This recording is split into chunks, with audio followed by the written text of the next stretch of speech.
The massive space station hung in orbit around the distant planet like a metal moon. Inside its gleaming halls, Ambassador Jake Morrison sat at a curved table that stretched across the room. The table was made of some alien crystal that glowed, softly blue. Around it sat the representatives of the 7 most powerful species in the galaxy. Jake looked tired. His dark hair was getting gray at the edges, and his suit was wrinkled from 18 months of endless meetings. Next to him sat Captain Lisa Brooks, her military uniform crisp and her eyes alert. She watched the aliens with the careful attention of a soldier who had seen too many battles. Across from them, the reptilian Zephyrian delegate hissed softly as he spoke. His scales were bright green, and his yellow eyes never blinked. "The humans must understand their place in this galaxy," he said. "You are new here. You are weak. You must follow our rules." The crystalline Valdari representative made a sound, like breaking glass. Light danced through her transparent body as she spoke. "Your species controls only 12 star systems. We control thousands. You cannot fight us. You must surrender your weapons and submit to our guidance." Jake had heard these same words for months. The aliens wanted humans to give up their guns, their ships, their colonies beyond Earth. They wanted to put alien governors on human worlds. They wanted to change human DNA to make them less aggressive. Each demand was worse than the last. "We have made many offers," Jake said calmly. "We have tried to find middle ground. We have shown we want peace."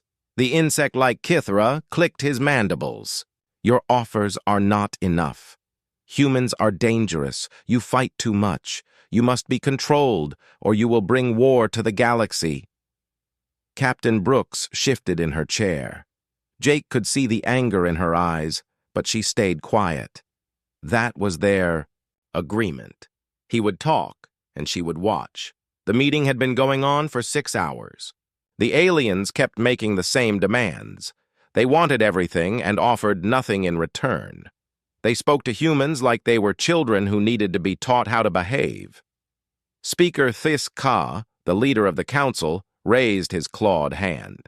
He was older than the other Zephyrians, with darker scales and scars across his face. "We have been patient with your species," he said, "but our patience has limits. You will accept our terms, or we will make you accept them." Jake looked around the table at the 7 alien faces. Some looked bored. Others looked annoyed. None looked like they cared what humans wanted.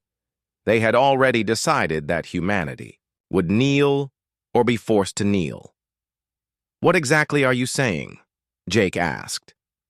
"We are saying that humans are too aggressive," This Ka replied. "Your history is full of wars. You fight each other. You fight nature. You fight everything.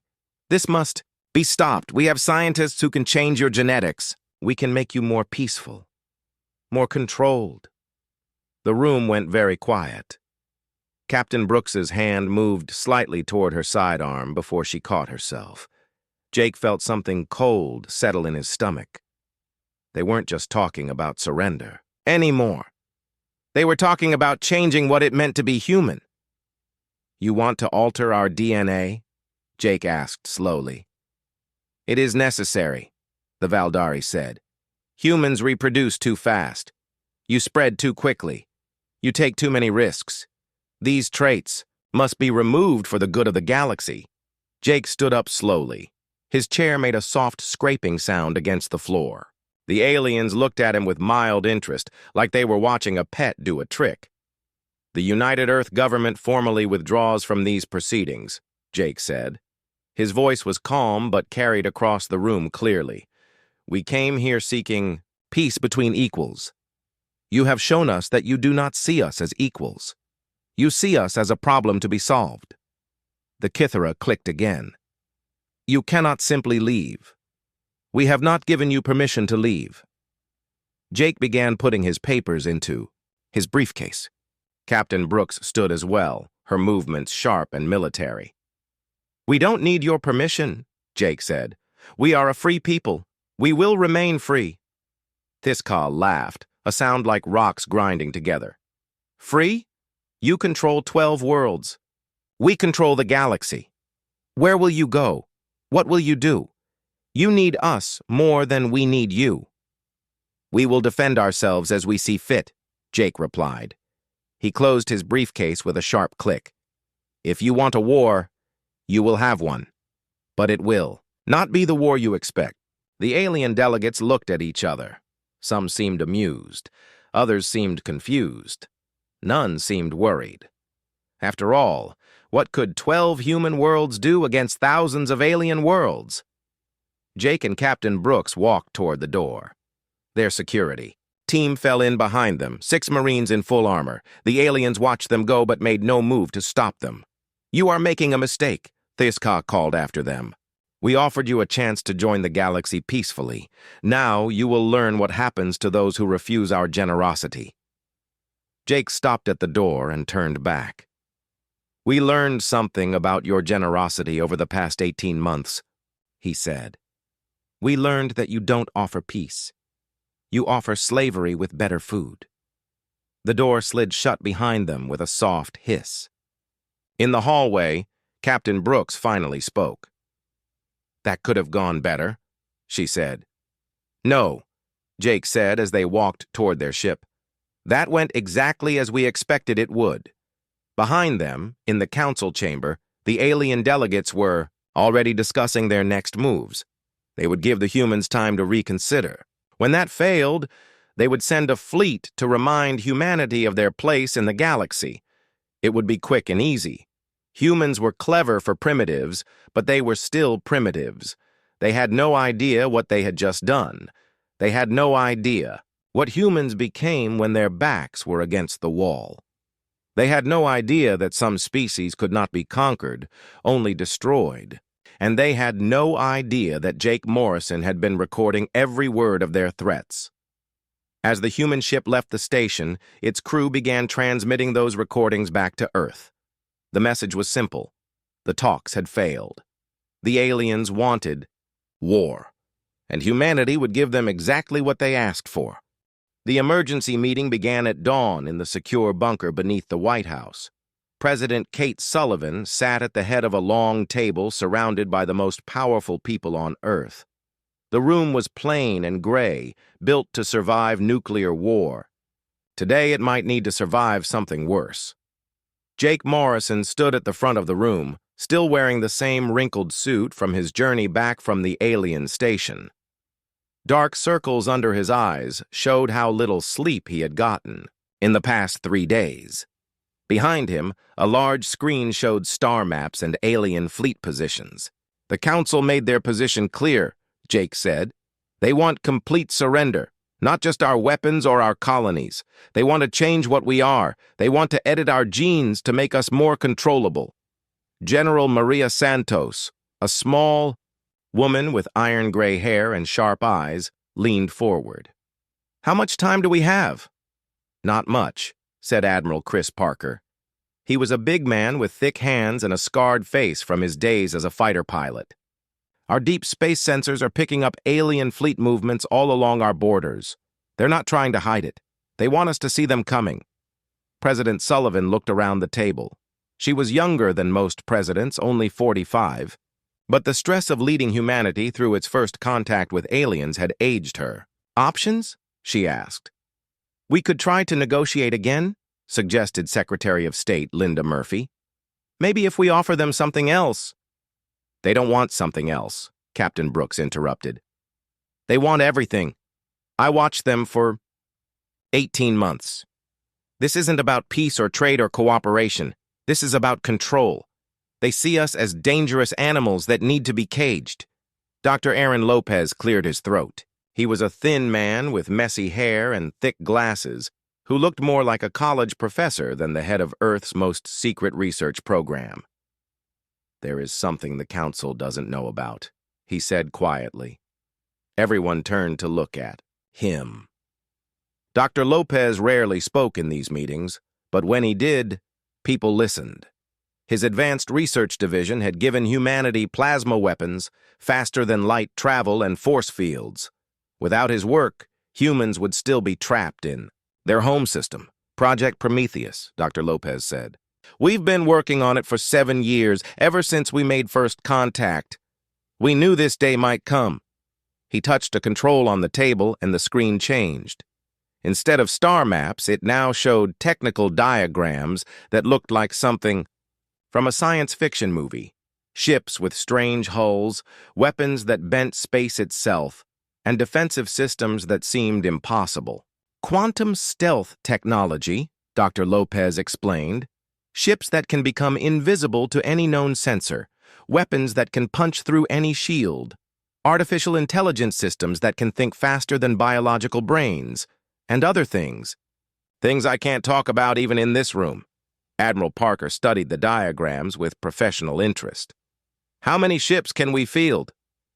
That's classified above this clearance level, Dr. Lopez said. But enough.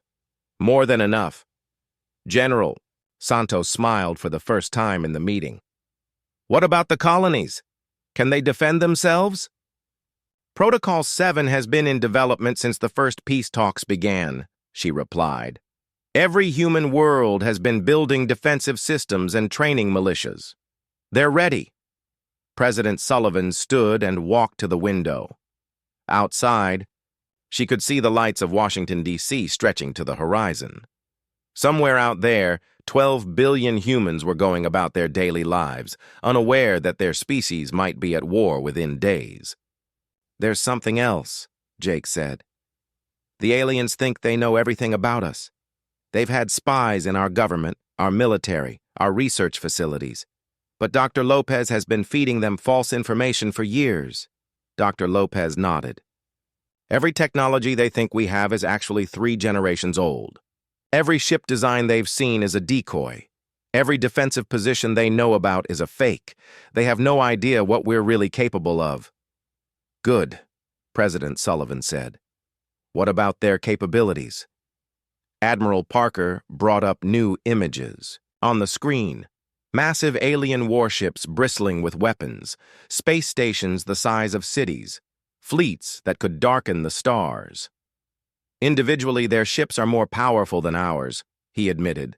But they're slow, predictable, and designed to fight other aliens who follow the same rules they do.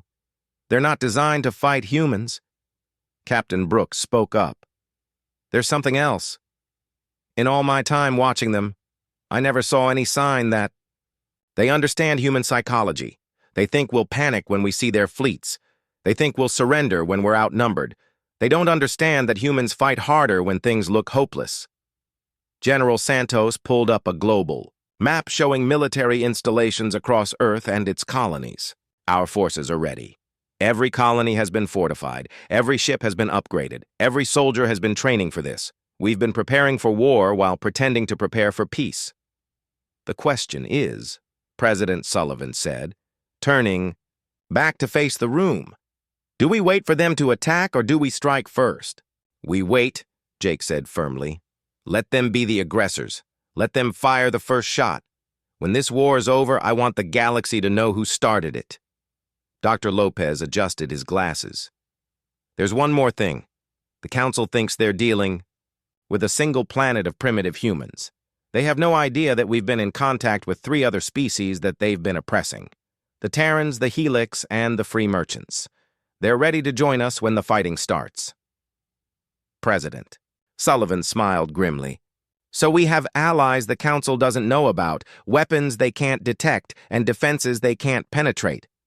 What else? Admiral Parker grinned. We have something they've never encountered before. We have humans who are tired of being pushed around. The president walked back to her chair and sat down. Very well. We go to war. Dr. Lopez, I want all Prometheus assets activated and ready for deployment. General Santos, activate Protocol 7 on all colonies. Admiral Parker, I want our fleets in position but hidden. When they come, we'll be ready. She looked around the table one more time. Ladies and gentlemen, humanity tried to join the galactic community peacefully. We offered friendship, trade, and cooperation. They responded with demands for our surrender and threats to change our very nature. They want a war, and they're going to get one. But it won't be the war they expect. Jake Morrison gathered his papers. What should I tell the council if they try to contact us? President Sullivan stood and walked toward the door. Tell them nothing. Let them wonder. Let them worry. And when they finally understand what they've done, it will be too late. As the meeting ended, the most powerful humans on Earth dispersed to their various commands. Within hours, secret messages would be sent to every human world. Ancient defense systems would come online. Hidden fleets would move to their positions, and 12 billion humans would prepare to fight for their freedom against impossible odds. The Council had made their choice. Now humanity would show them the consequences. 3 months had passed since the humans walked out of the peace talks. In the council chambers orbiting Kepler 442b, Speaker Thais Ka studied the reports scattered across his desk. The thick scales around his eyes were wrinkled with frustration. Nothing, he hissed to his aide. No diplomatic messages, no trade requests, no begging for mercy. The humans have gone completely silent. Ambassador Vex Nor of the Kithara clicked, his mandibles nervously. His insect-like body twitched as he spoke. Perhaps they are preparing to surrender. Silence could mean they are discussing our terms among themselves. Thais Ka's yellow eyes fixed on the insect. Or they are planning something foolish. How many human ships have our patrols detected? None, Speaker. Our sensors show no human vessels outside their claimed systems. They appear to be hiding in their holes like frightened animals. The speaker stood and walked to the great window that looked out into space. Hundreds of council ships moved in formation around the station, their hulls gleaming in the light of the distant star. Each ship was twice the size of the largest human vessel, armed with weapons that could crack planets. Send Admiral Zek Thul to probe their defenses, Thais Ka ordered. Take 30 ships to their outer colony, the one they call New Portland. If they resist, destroy enough of their infrastructure to make them reconsider their position. 3 days later, Admiral Zek Thul's fleet emerged from hyperspace at the edge of the New Portland system. The Zephyrian admiral was young for his rank, his scales bright green and unmarked by battle scars. He commanded from the bridge of the dreadnought Vengeance, surrounded by his most experienced officers. Scan the system, he ordered. I want to know the location of every human ship and defense platform. The sensor officer, a Valdari whose crystal body pulsed with data streams, reported quickly. 1 orbital defense station around the main colony. World! No ships detected. Wait! The crystal being paused, light flickering through her form. The station is hailing us! Put them through, Zek Thul said with amusement. The main screen flickered to life, showing a human in a blue uniform, sitting in what looked like a command center. The human appeared calm, almost bored. His name tag read, Mitchell. This is Captain Ryan Mitchell of Aurora Station, the human said. You are in violation of human space. You have 10 minutes to leave our system. Zek Thul laughed, the sound echoing through his bridge. His officers joined in the laughter. Human, I command 30 of the most powerful warships in the galaxy. You have 1 small station. Surrender now, and we will not harm your civilians. Captain Mitchell looked at something off-screen, then back at the camera. 9 minutes, 30 seconds. You dare threaten me? Zek Thul's amusement turned to anger. I could destroy your station with a single shot from any of my ships. 8 minutes, 45 seconds, Mitchell replied calmly. The Admiral's claws dug into his command chair. No primitive had ever spoken to him this way. Weapons officer, target their station. Show them what real power looks like. Sir, the weapons officer said hesitantly, our sensors cannot get a solid lock on their station. There's some kind of interference. What kind of interference? Before the weapons officer could answer, alarms began screaming throughout the ship. The sensor operator's crystal body flashed red. "Admiral, new contacts. Ships are appearing throughout the system." "Impossible," Zek Thul snarled. "Our sensors showed nothing." The main screen split to show tactical displays. Dozens of human ships were materializing out of empty space, their hulls dark and angular, unlike anything in the Council databases. They moved with impossible speed and precision, taking positions that surrounded the Council fleet. "How many ships?" Zek Thul demanded. 60, 70. Still counting, sir. They're using some kind of stealth technology we've never seen before." Captain Mitchell's voice came through the speakers again. 3 minutes remaining. I suggest you use them wisely." Zek Thul's anger overcame his caution. "All ships, open fire! Destroy them all!" The Council fleet unleashed a barrage that lit up space. Plasma bolts and energy beams lanced out toward the human ships, but instead of the expected explosions, the weapons seemed to bend away from their targets, deflected by shields that rippled like water. The human response was swift and terrible. Beams of pure energy, unlike anything the Council had seen, reached out from the human ships. Where they touched Council vessels, armor simply ceased to exist. Ships that had survived 100. Battles were cut apart like paper. "Shields down to 60%, the engineering officer reported. "Sir, their weapons are ignoring our defensive systems." On the screen, Captain Mitchell checked his watch. "Time's up." What followed was not a battle, but a demonstration. The foe. Human ships moved like dancers, dodging Council fire while returning precise shots that crippled but did not destroy. They targeted weapon systems, engines, and shield generators with surgical accuracy. In 15 minutes, 27 Council ships were dead in space, their crews alive but helpless.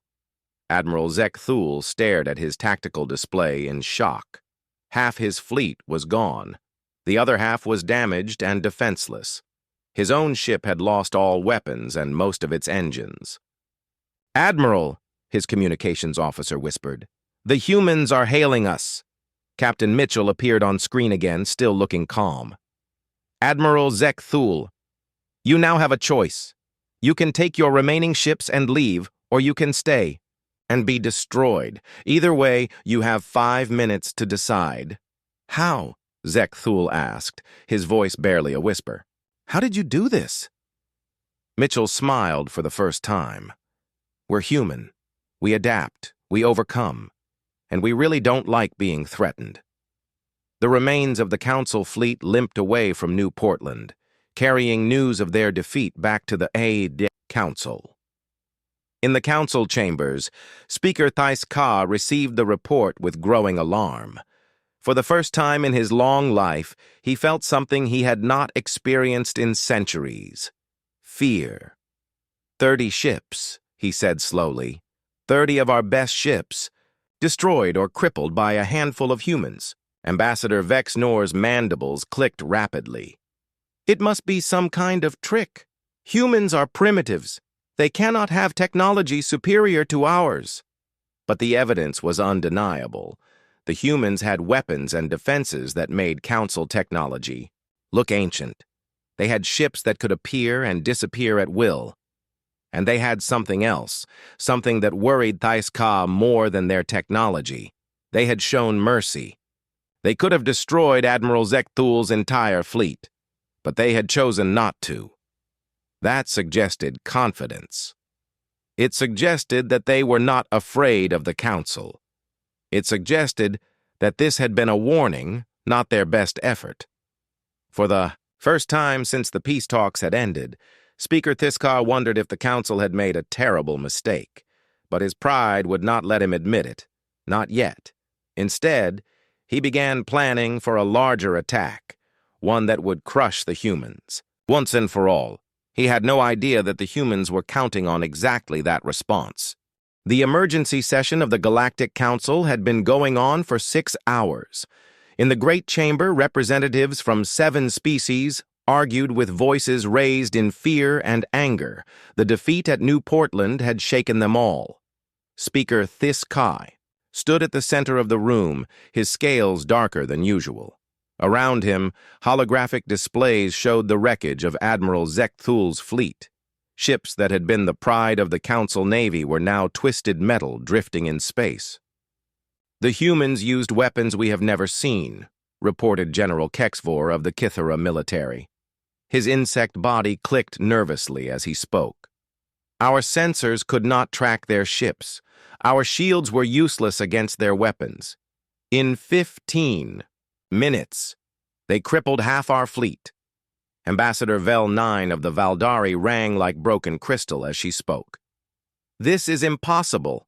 Our intelligence reports show the humans have only primitive technology. They should not be able to defeat our ships." "Then our intelligence is wrong," hissed Commander Thexnall of the Hegemony Forces. The reptilian's eyes glowed red with anger. "Either our spies have failed us, or the humans have been lying to us. For years."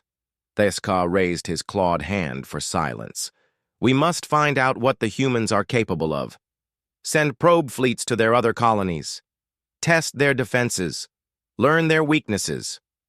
Over the next 2 weeks, small council fleets approached. Human colonies throughout their space. Each time, the same pattern repeated. Human ships would appear from nowhere, destroy or disable the council vessels with impossible ease, then vanish again. The humans never pursued. They never took prisoners. They simply eliminated the threat and disappeared. In the council chambers, reports piled up on Theskar's desk. Each one told the same story. Superior human technology, devastating defeats, ships and weapons that seemed to ignore the laws of physics. 17 probe fleets, he said to his assembled advisors. 17 fleets destroyed or crippled. The humans have not lost a single ship. Ambassador Vex Nor clicked his mandibles anxiously. "Perhaps we should reconsider our approach.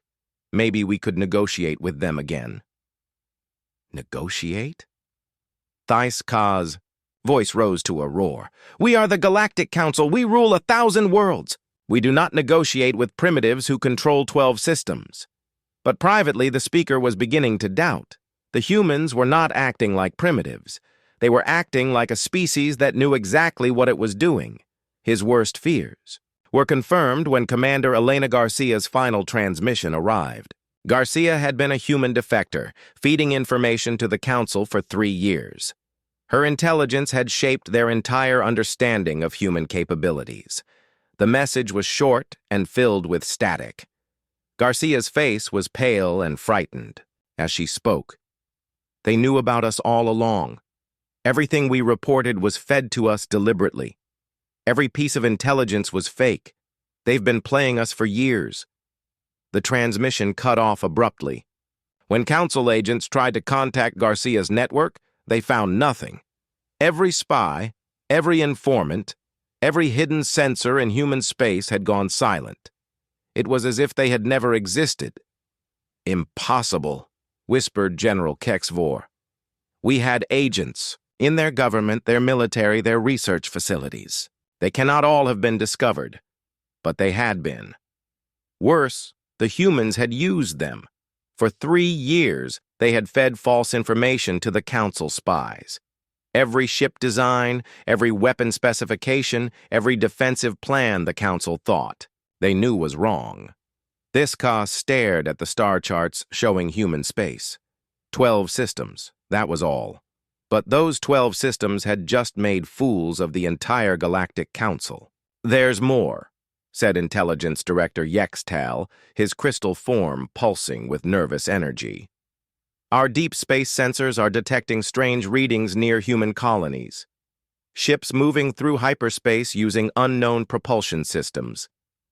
Energy, signatures we cannot identify. Show me," Theskar demanded. The holographic display changed to show sensor readings from across the galaxy. Dots of light marked human ship movements, but the patterns made no sense. Human vessels were appearing in systems they should not be able to reach, traveling distances that should take weeks in a matter of hours. "They're using some kind of advanced faster-than-light drive," Yextal explained. "Something beyond our current technology. They can strike anywhere in the galaxy and be gone before we can respond. The implications hit this Ka like a physical blow. If the humans could move their ships anywhere instantly, then no council world was safe. No fleet could catch them. No defense could stop them. "How many human ships are out there?" he asked quietly. "We don't know," Yex Tal admitted. "Our sensors can only detect them when they want to be detected. They could have dozens. They could have thousands." In the weeks that followed, reports of human ships reached the Council daily. A human fleet had been spotted near the Kithara homeworld, gone before the Defense Force could respond. Human ships had appeared in the Valdari crystal fields, conducting some kind of survey before vanishing. Strange energy readings were detected throughout Council space, suggesting invisible human vessels moving freely through their territory. The psychological effect was devastating. Council ship captains reported their crews were nervous and jumpy. Entire fleets were deployed to chase sensor ghosts that turned out to be nothing. The humans had turned the galaxy's most powerful military alliance into a collection of paranoid forces jumping at shadows. "They're studying us," Admiral Zekthul reported during a secure communication from his hospital bed. The young Zephyrian had survived the New Portland battle, but was still recovering from his injuries. "They're learning our patrol routes, our communication frequencies, our tactical doctrines. They're mapping our entire military structure." Thaiska felt a chill run down his spine. The humans were not just defending themselves, they were preparing for something bigger. "Recall all probe fleets," he ordered. "Pull our forces back to defensive positions around our core worlds, and send a message to the human government. Tell them we want to discuss terms." But when the Council's message reached Earth, there was no response. The humans had learned what they needed to know. The Council had shown their hand, revealed their limitations, and demonstrated their weakness. Now it was time for the humans to make their move. In the council chambers, Speaker This Ka stood alone among the empty seats. His fellow representatives had returned to their homeworlds to prepare their defenses. For the first time in 1,000 years, the Galactic Council was afraid. They had started this conflict thinking they were dealing with primitive aliens who needed to be controlled. Instead, they had awakened something that might be beyond their ability to stop. The humans had shown restraint so far, but how long would that last? Thaiska looked out at the stars and wondered what humanity would do next. He did not have to wait long to find out. 6 months after walking out of the peace talks, humanity was ready to show the galaxy what they were truly capable of. In the depths of space, far from any star system, Admiral Chris Parker stood on the bridge of the ESS Retribution. Around him, 300 human ships waited in perfect formation. "All units report ready, Admiral," Captain Tony Rodriguez said from the communications station. His dark eyes reflected the glow of the tactical displays, showing the massive fleet spread out across space. "Target?" Parker asked. "The Kithara homeworld of Keth Prime," Rodriguez replied. 17 billion inhabitants, the most heavily defended system in Council space. Their entire home fleet is stationed there. Parker nodded. The Kithara had been the most vocal supporters of forced genetic modification for humans. They had also been the ones to suggest that humanity be stripped of all weapons and technology. It was time they learned what humans thought of their suggestions. "All ships, engage stealth systems," Parker ordered. Around them, the massive fleet simply vanished, not just from sight, but from every sensor known to galactic science. The ships were still there, but no instrument could detect them. The technology was based on quantum field manipulation, something human scientists had developed while the Council thought they were still working with primitive fusion reactors. "Jump coordinates locked in," reported Navigator Lisa Hayes. "All ships ready for hyperspace." Execute. Space twisted around them as the fleet entered hyperspace, but this was not the slow, predictable hyperspace travel the Council used. Human. Ships moved through folded space-time, covering distances in minutes that should have taken weeks. When they emerged, They were in the heart of the Kythera home system. Keth Prime hung before them like a glowing jewel, surrounded by space stations and defense platforms. The Kythera home fleet consisted of over 200 warships, each one capable of destroying a planet. "They have no idea we're here," Rodriguez reported, monitoring Council communications. "Their sensors show nothing." Parker smiled grimly. "Good. Open a channel to the Kythera Fleet Command." On the main screen, a Kythera admiral appeared. His insect-like features twitched with confusion as he stared at the human face looking back at him. "Who is this? How did you get this frequency?" "Admiral." "Parker Earth Defense Force," Parker said calmly. "You demanded our surrender. Instead, we offer you a demonstration." The Kythera admiral clicked his mandibles angrily. "Impossible. Our sensors show no human ships in this system. This is some kind of trick." "Every ship in your home fleet is currently targeted by weapons you cannot detect," Parker continued, as if the alien had not spoken. "We could destroy them all right now. Your orbital stations, your defense platforms, your precious homeworld itself. But we choose not to."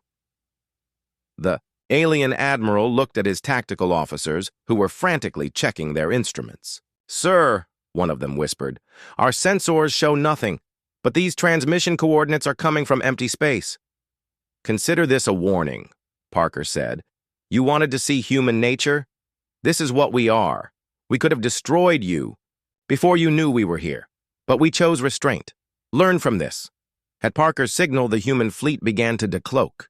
Ship after ship materialized out of empty space, their dark hulls reflecting the light of Keth Prime's sun. The Kythera home fleet found themselves surrounded by vessels that had been invisible moments before. The effect on the Kythera was immediate. Their ships spun frantically, trying to target the human vessels, but their weapon systems could not lock on. Human shields bent their targeting beams away like light through water. "Impossible," the Kythera admiral whispered. "We have the most advanced technology in the galaxy." "You had the most advanced technology," Parker corrected. "Humanity has something better. We have the will to evolve." For 30 minutes, the human fleet hung motionless around the Kythera homeworld. Their weapons remained powered but did not fire. Their shields glowed softly, deflecting the desperate attacks from the planet's defenses. They could have ended the Kythera civilization in those 30 minutes, but they did not. Then, as suddenly as they had appeared, the human ships vanished. The entire fleet cloaked again and jumped away, leaving the Kythera staring at empty space, and wondering if they had imagined the whole thing. Similar demonstrations occurred across Council space over the following days. Admiral Cynthia Hayes materialized her fleet above the Valdari crystal cities, her ships casting shadows over their transparent spires. Commander Pete Johnson's vessels appeared in orbit around the Zephyrian capital, close enough to the planet that their hulls could be seen with the naked eye. Each time the message was the same: "We could have struck but chose restraint." The psychological effect was devastating. Every Council species suddenly realized that their home worlds were defenseless against an enemy they could not see coming. Human ships could appear anywhere, anytime, without warning. In the Council chambers, panic was setting in. Representatives who had been confident and arrogant 6 months ago now spoke in whispers, constantly looking over their shoulders as if human ships might decloak in the room itself. "They could be watching us right now," Ambassador Vexnor said nervously. "They could have ships cloaked around this very station." Speaker This Ka tried to maintain his composure, but his scales had turned a sickly gray color. "What do our intelligence services report?" General Kexvor clicked his mandibles rapidly. "Nothing useful. We have no idea how many ships they have, where they are based, or what their full capabilities are. They appear to have technology that surpasses ours in every area. But they haven't attacked our homeworlds," pointed out Ambassador Vel9. "They could have destroyed our civilizations, but they didn't." "Why?" This Ka considered this. It was true that the humans had shown remarkable restraint, They could have committed genocide against multiple species, but instead they had simply proven that they could do so. What did this say about human nature? Perhaps, he said slowly, we have misjudged their intentions. Their intentions? Vexnor clicked angrily. They have surrounded our homeworlds with invisible ships armed with weapons that ignore our defenses. Their intentions seem clear enough, but Thiska was beginning to understand something that terrified him more than human weapons or technology. The humans were not acting like conquerors, they were acting like teachers. Each demonstration had been precisely calculated to prove a point without causing unnecessary death. This was not the behavior of a primitive species driven by aggression. This was the behavior of a mature civilization that understood the true cost of war. The humans were not trying to destroy the council. They were trying to educate them. The revelation hit him like a physical blow. For centuries, the council had assumed they were the advanced civilization dealing with primitive newcomers. But what if it was the other way around? What if humanity was so far ahead of them that they saw the council the way the council saw primitive species? That night, alone in his quarters, Speaker Thiska stared out at the stars and wondered how badly he had misjudged the situation. The humans had tried to negotiate in good faith. They had offered friendship and cooperation. The council had responded with threats and demands for surrender. Now the humans were showing them exactly how powerless those threats had been. They were demonstrating that they could have destroyed the council at any time, but had chosen not to. They were teaching the galaxy a lesson about power and restraint.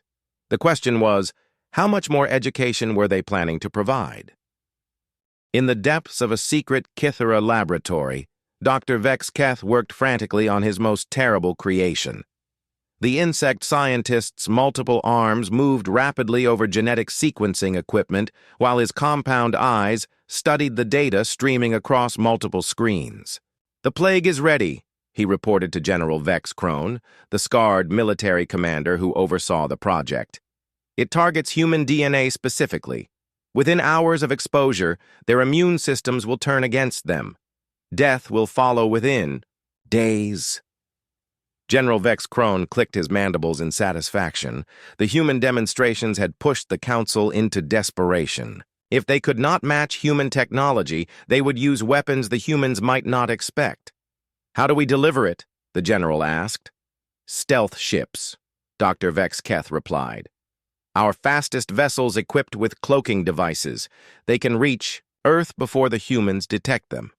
Once the plague is released into their atmosphere, it will spread globally within weeks."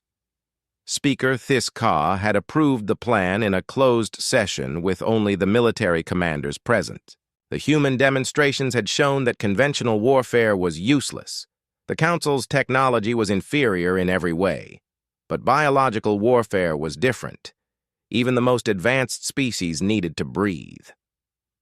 3 days later, 5 Kithera, stealth ships launched from hidden bases scattered across Council space. Each vessel carried enough of the plague to kill every human on Earth. The ships used the Council's best cloaking technology and followed random routes to avoid detection. Tate, lead ship, was commanded by Captain Zex Vul, a veteran of a dozen wars against primitive species. As his ship approached the edge of human space, he felt confident that victory was finally within reach. "Sensors show no human ships in the area," his navigation officer reported. "The path to Earth appears clear." "Maintain stealth protocols," Zex Vul ordered. "The humans may have better sensors than we know." What the captain did not know was that Dr. Aaron Lopez's monitoring networks had detected the plague ships hours after they launched. Deep space sensors that the Council did not know existed had tracked the vessels across half the galaxy. Human intelligence knew about the biological weapons, their intended target, and the identity of every Kithera involved in the project. On Earth, President Kate Sullivan faced the most difficult decision of her life. She stood in the situation room beneath the White House, surrounded by her top advisors. On the main screen, tracking data showed the approaching Kithera ships. They're carrying biological weapons designed to kill every human on Earth, Dr. Lopez reported grimly. Our analysis shows the plague would be 99% fatal. Even with our medical technology, we could not develop an antidote in time. Admiral Parker leaned forward. Orders, Madam President? Sullivan looked around the room at the faces of her advisors. Some showed anger, others showed fear. All of them understood what this meant. The Council had escalated beyond conventional warfare to attempted genocide. Can we intercept them before they reach Earth? She asked. Easily, Admiral Parker replied. We have ships positioned throughout our space, but intercepting them will reveal more of our capabilities. Our capabilities don't matter if our species is dead, Sullivan said flatly. Intercept and capture those ships. I want the crews alive for questioning. Admiral Parker nodded and began issuing orders. Within minutes, human ships throughout the solar system received their instructions. The biological attack would be stopped, but more importantly, it would trigger the final phase of humanity's response. Captain Zex Vull was reviewing navigation data when his sensor officer suddenly tensed. Sir, I'm detecting massive energy signatures. Directly ahead. Something is decloaking. On the main screen, space seemed to tear apart as human ships materialized from nothingness. Not just one or two vessels, but dozens. They appeared in perfect formation, surrounding the 5 Kythera ships like hunters cornering prey. Impossible, Zex Vull whispered. Our stealth systems are the best in the galaxy. A human voice came through his communication system. Kythera. Vessels. This is Admiral Hayes of the Earth Defense Force. You are carrying biological weapons intended for use against civilian populations. Surrender immediately or be destroyed. Zex Vull looked at his tactical display. 5 Kythera ships against dozens of human vessels. Ships that had appeared from nowhere and could apparently see through the Council's best stealth technology. We are on a diplomatic mission, he lied. We carry no weapons. Captain Zex Vull, Admiral Hayes replied, somehow knowing his name. You are carrying 17 containers of engineered plague designed to target human DNA. Dr. Vex Keth developed it in Laboratory 7 on Keth Secondary. General Vex Krone authorized the mission 3 days ago. Would you like me to continue listing details of your operation? The bridge of the Kythera ship went completely silent. How could the humans know so much about their most secret project? How long had they been watching? You have 30 seconds to surrender, Admiral Hayes continued. After that, we will take your ships by force. Zex Vull made the only choice he could. We surrender! The capture of the biological weapons ship sent shockwaves through the Galactic Council. Not only had their most secret operation failed, but the humans had somehow known about it from the beginning. The implications were terrifying. In an emergency session, Speaker Thais Ka faced his fellow representatives with news that would change everything. The humans have been monitoring our communications for months, he announced. They knew about the biological weapons project from the day it began. Ambassador Vex Nor clicked nervously. How is that possible? Our communications are encrypted with quantum algorithms. Apparently not encrypted enough, Thiska replied grimly. The humans have been listening to everything we say. They know our fleet positions, our defensive plans, our military capabilities. We have no secrets from them. The representatives stared at each other in growing horror. If the humans had been monitoring their communications, then every plan, every strategy, every secret the Council possessed was known to their enemies. There's more, Thiska continued. The humans are holding the Kythera crews prisoner. They have physical evidence of our attempt to commit genocide against their species. Under galactic law, that gives them the right to retaliate. The chamber erupted in panicked voices. Some representatives called for immediate surrender. Others demanded a full military response. A few simply sat in stunned silence. What kind of retaliation? Asked General Kex Vor. Thiska looked around the chamber one more time. According to our intelligence estimates, the humans have been holding back 90% of their military capability. Everything we've seen so far has been them showing restraint. The words hung in the air like a death sentence. The human demonstrations that had terrified the galaxy were just a small sample of their true power. The Council had tried to commit genocide, and now they would face the full wrath of a species they had gravely underestimated. President Sullivan's response came 12 hours later, broadcast on every communication frequency in Council space. Her voice was calm, but carried an undertone of steel that made every alien listener shiver. The Galactic Council has chosen to target our species for extinction. You have tried to use biological weapons against our civilian population. This crosses every line of civilized warfare. We will respond accordingly. The transmission ended, leaving the galaxy in terrified silence. For the first time in their history, the Council faced an enemy that could destroy them completely. And they had no one to blame but themselves. President Kate Sullivan stood before the camera in the Oval Office, her face grave but determined.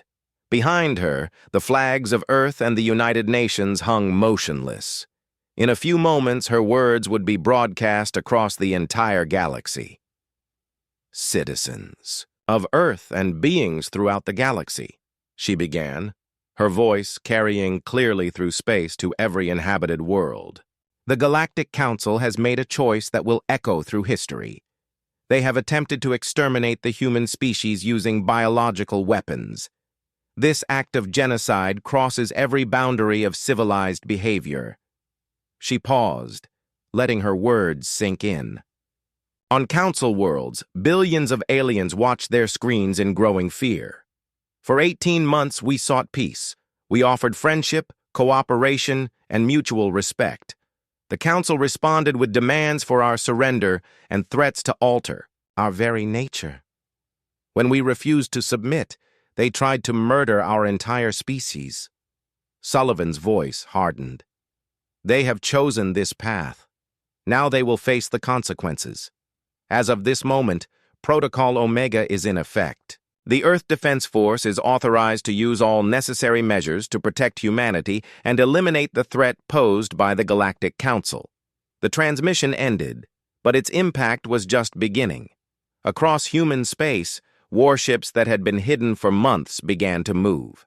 The galaxy was about to learn what humanity was truly capable of when pushed beyond all limits.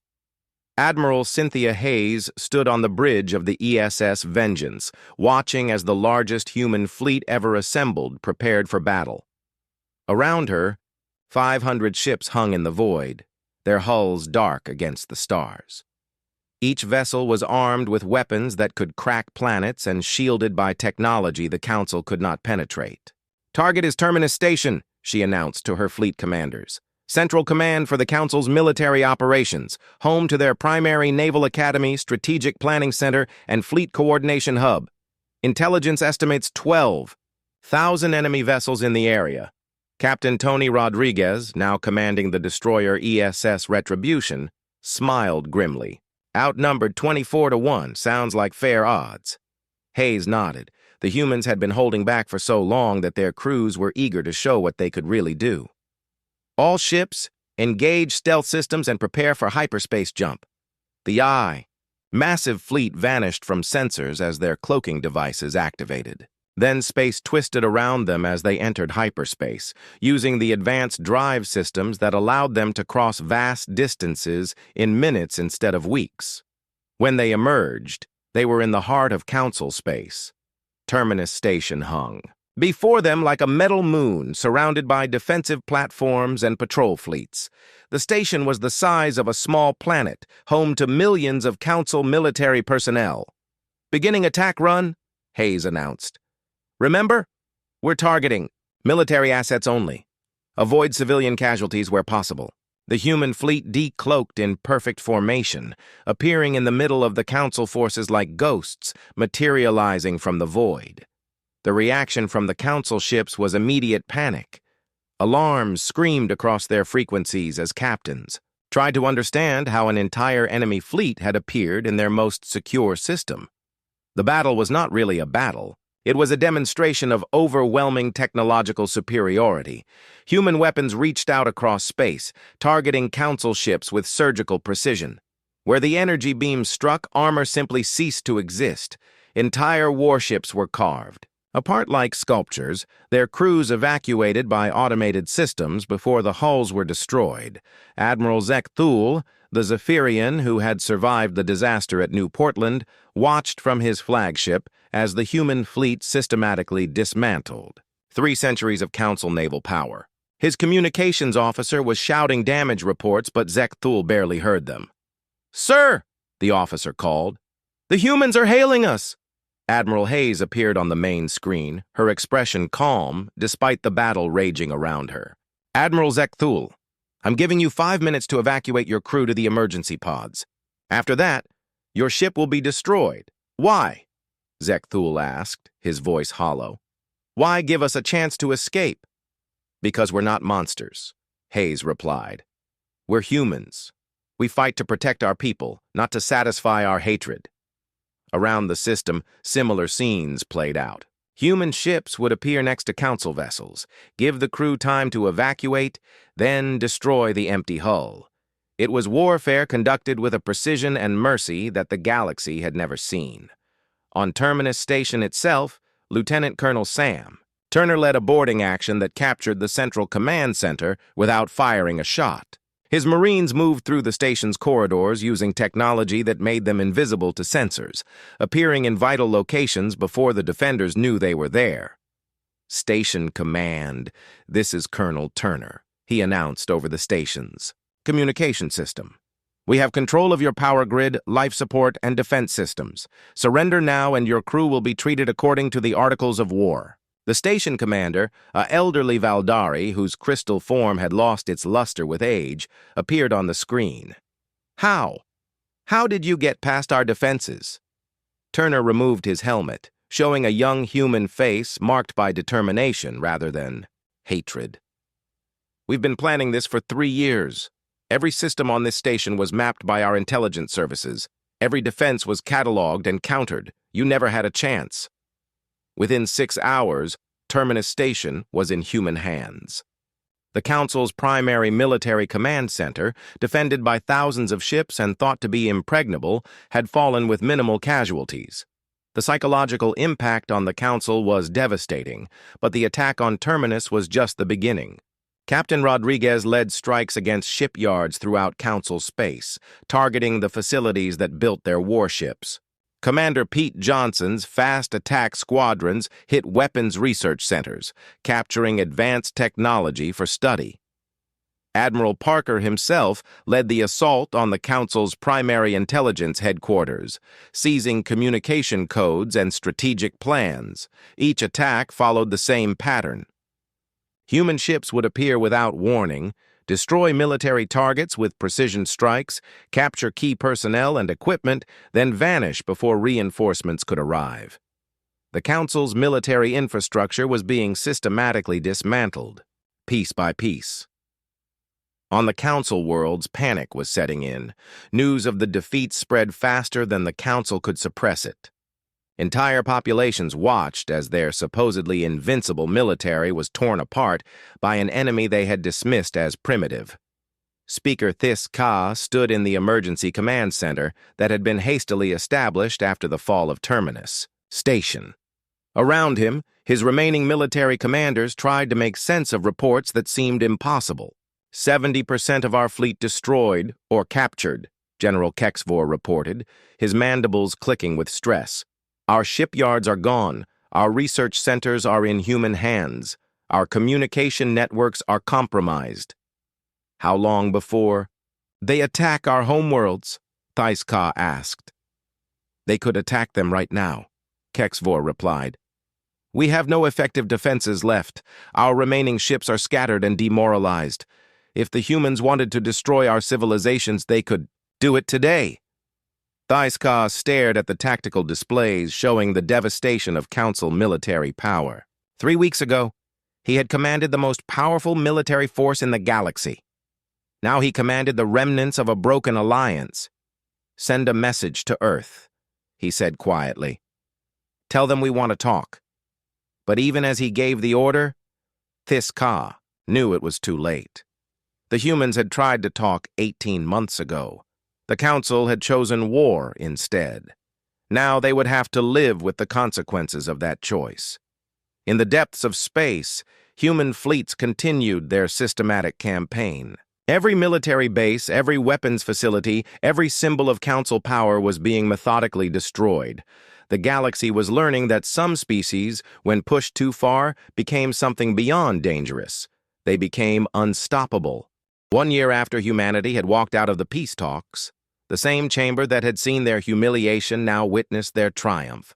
The great meeting hall orbiting Kepler 442b was quieter now, its grandeur dimmed by the weight of defeat.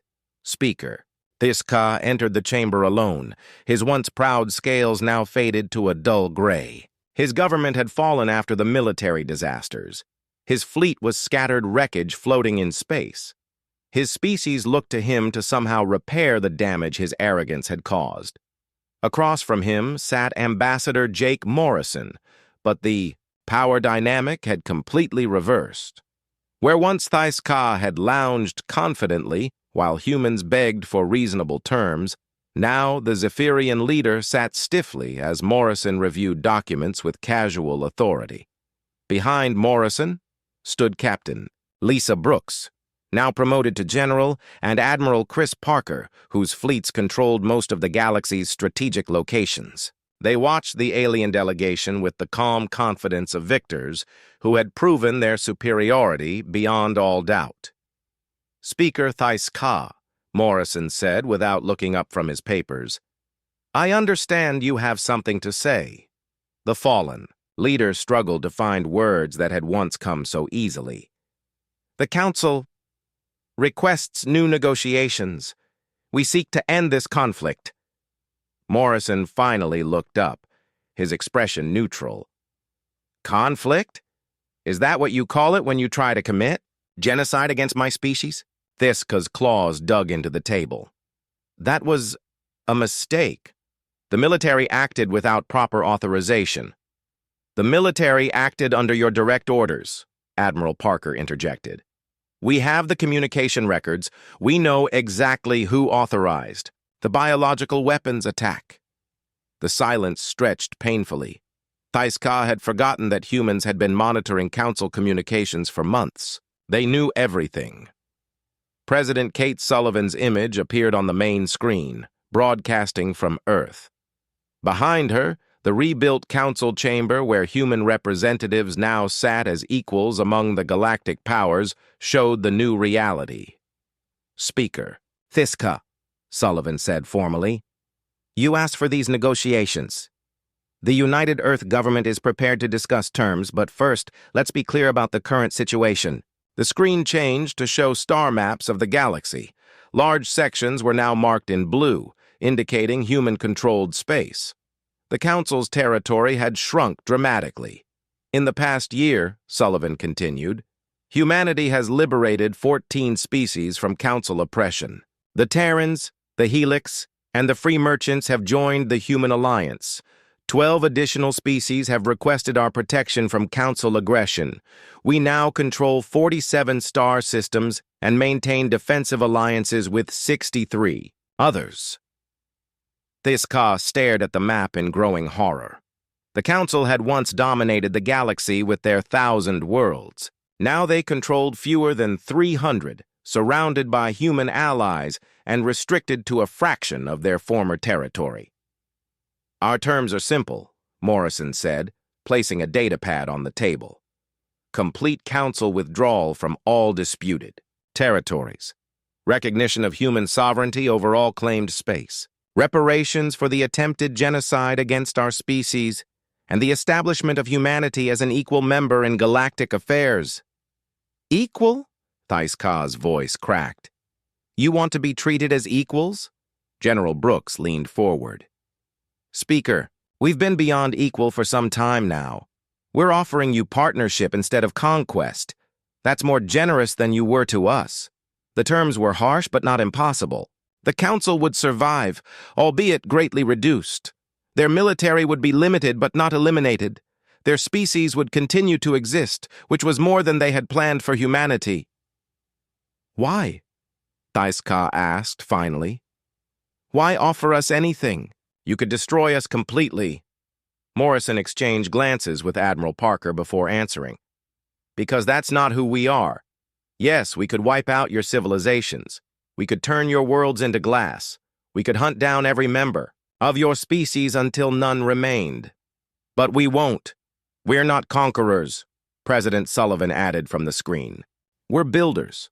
We want a galaxy where different species can coexist and prosper, but that requires mutual respect, something the Council never understood.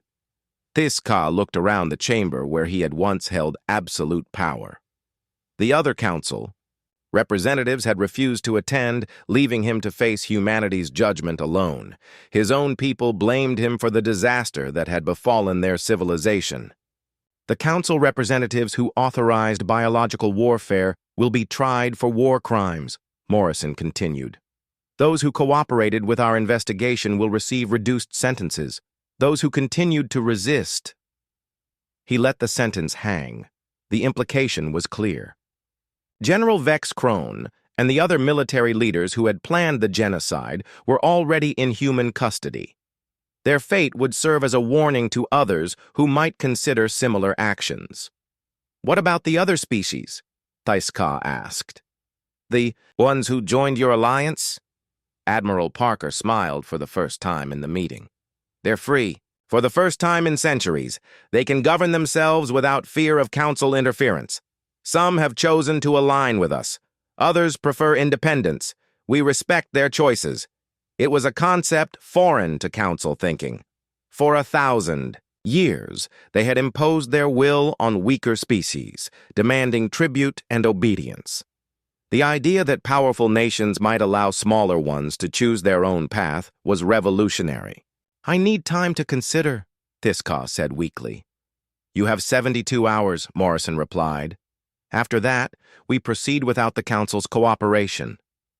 As Thiska left the chamber, he reflected on the bitter ironies of the situation. The Council had demanded human submission because they feared human aggression. Instead, they had discovered that humans were far more dangerous than they had imagined, but also far more merciful than the Council deserved. The humans had shown restraint even while demonstrating overwhelming power. They had captured rather than killed when possible. They had offered partnership to former enemies. They had liberated oppressed species rather than enslaving them.